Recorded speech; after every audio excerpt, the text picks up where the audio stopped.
Korban tewas warga Palestina di jalur Gaza telah meningkat menjadi lebih dari 67.100 jiwa, dengan hampir 170.000 lainnya terluka sejak konflik antara Hamas dan Israel terjadi 7 Oktober 2023 lalu. Selain korban yang berjatuhan akibat serangan Israel, kehancuran masif kini terlihat di seluruh wilayah Gaza. Seperti di kawasan permukiman Sheikh Radwan yang berada di Gaza ini. Tak ada lagi bangunan layak untuk ditempati, yang ada hanyalah gedung-gedung yang rata dengan tanah, puing-puing bangunan di sepanjang jalan, serta bangunan bertingkat yang masih berdiri namun menyisakan kerusakan yang parah.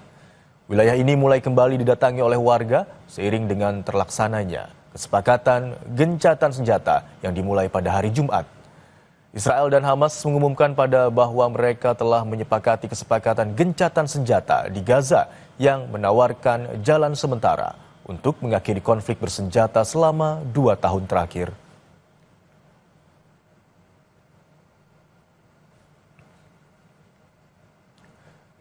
Gencatan senjata Israel dan Hamas diberlakukan, warga Gaza mulai kembali ke rumah masing-masing.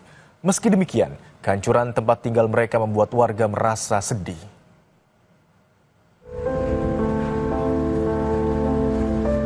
Warga Palestina di jalur Gaza yang kini hidup mengungsi mulai kembali ke rumah-rumah mereka.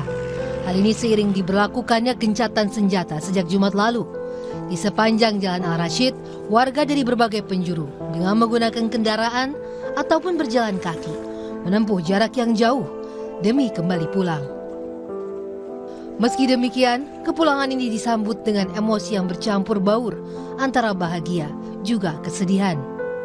خايف من الايام الجايه وحاسس حالي رايح على المجهول ومش عارفين يعني لوين بتتصل معانا هالدنيا يعني تعبنا صراحه تعبنا الحرب تعبتنا ما ضلش فينا حيل يعني ما حتى مخنوقين يعني انا بحكي معك وانا مخنوق اكثر حاجه ممكن نعملها ان نعيط تعبنا كثير ما ضلش لنا حاجه يعني انا عمري 51 سنه بدأت أكون حالي من عمر 18 سنة لما عملت البيت وتزوجت خلفت. Lebih dari 250.000 warga dilaporkan telah kembali ke wilayah Gaza Utara sejak hari Jumat. Sejak serangan dilancarkan militer Israel ke jalur Gaza, warga terus berpindah karena desakan Israel untuk mengosongkan sejumlah wilayah.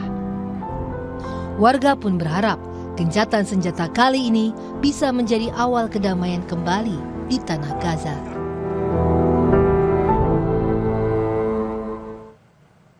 Sementara itu di tanah air saudara, aksi damai bela Palestina berlangsung di kawasan Monumen Nasional Jakarta Pusat pada Minggu pagi. Massa dari Aliansi Rakyat Indonesia menyampaikan sejumlah tuntutan dan harapannya, antara lain kemerdekaan Palestina. Lalu bagaimana jalannya aksi ini?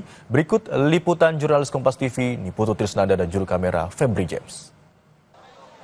Aliansi Rakyat Bela Palestina menggelar aksi di kawasan Monumen Nasional, khususnya di kawasan Patung Kuda Jakarta Pusat. Ada banyak unsur yang mengikuti aksi ini, mulai dari masyarakat umum yang datang bersama keluarga, bersama anak, kemudian juga ada dari kalangan mahasiswa, sampai organisasi kepemudaan. Jurnalis Kompas TV Febri James akan menunjukkan kepada Anda, saudara, bagaimana situasinya di kawasan Patung Kuda, di mana kalau Anda lihat banyak dari masa aksi damai yang mengikuti aksi pada hari ini menggunakan atribut bernuansa bendera Palestina, ada yang juga membawa bendera Palestina, dan satu yang terus diteriakan adalah Free Palestine. Ada banyak tulisan juga yang kami lihat, salah satunya adalah nomor blood, artinya gerakan pagi hari ini ditujukan supaya tidak ada lagi korban jiwa yang berjatuhan, khususnya dari warga Palestina.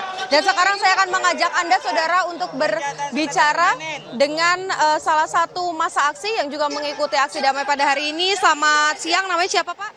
Saya Bapak Hadi Sutarjo dari Bekasi Cikarang. Iya. Bapak Hadi, ini kan ikut aksi pada hari ini. Sebetulnya apa yang mau disuarakan Pak?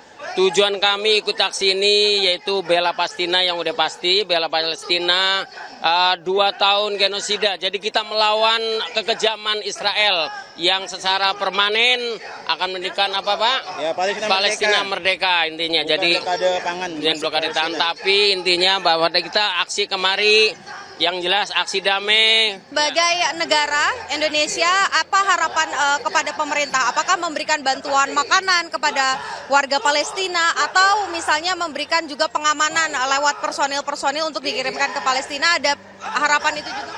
Ya, harapan kami selaku warga Indonesia, satu, pemerintah sudah pasti harus support ya, terutama di bidang keamanan untuk mengirimkan pasukannya ke Israel, ke Gaza ya, yang udah pasti. Yang kedua, support masalah makanan, itu udah pasti untuk menghidupi atau saudara-saudara kita yang ada di Palestina. Ya, siap. Terima kasih banyak Pak sudah berbagi dengan Kompas TV. Semoga aksi hari ini bisa juga didengar oleh seluruh warga Indonesia dan juga dunia. Terima kasih Bapak.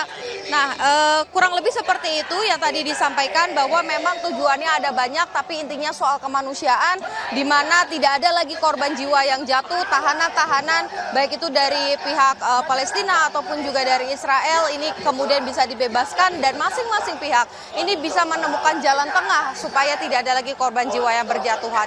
Niputu Trisnanda, Febri James, Kompas TV, Jakarta.